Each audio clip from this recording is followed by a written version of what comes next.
After the Creator breathed humanity into existence, he came down in the afternoons to walk and talk with them. They had access to eternity. They had his full attention. We still do. When the stench of sin filled the earth and rose to the heavens, when God poured out the first rain for 40 days and flooded the whole earth to wipe it clean, then left earth soaked for half a year, he remembered Noah and his family. He remembers us the same. When Israel made Egypt jealous and Pharaoh forced them into slavery, Abraham's descendants cried out. They got God's attention. He heard their cries. He hears ours as well.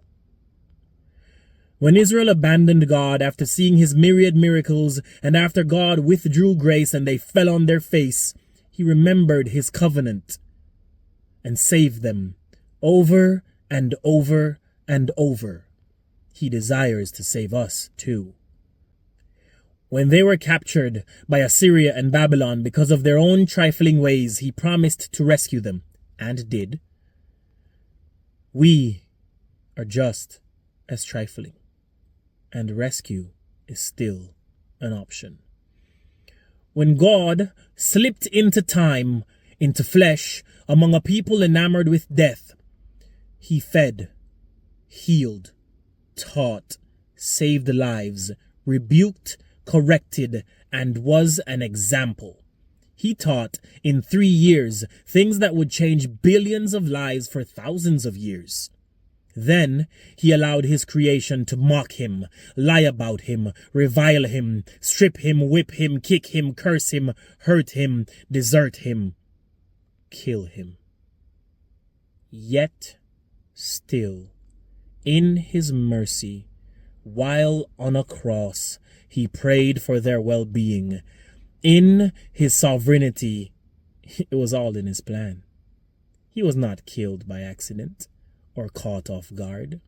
He died on purpose, stayed dead on purpose. He rose on purpose, stayed alive on purpose, was witnessed on purpose, felt and seen and heard, transfigured into glory, and rose to heaven, but sent his Spirit to dwell within us on purpose.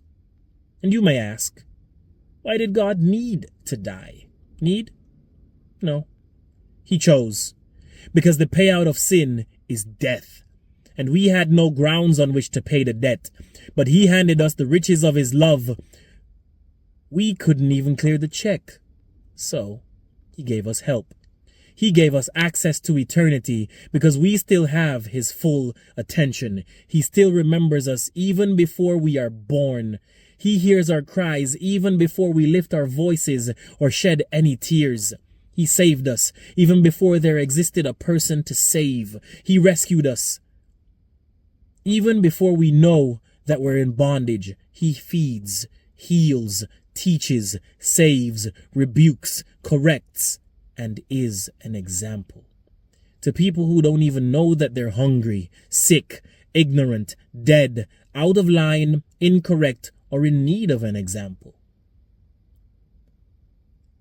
He was prepared from the beginning to be the Savior of the whole world even before he uttered the first, "Let there be."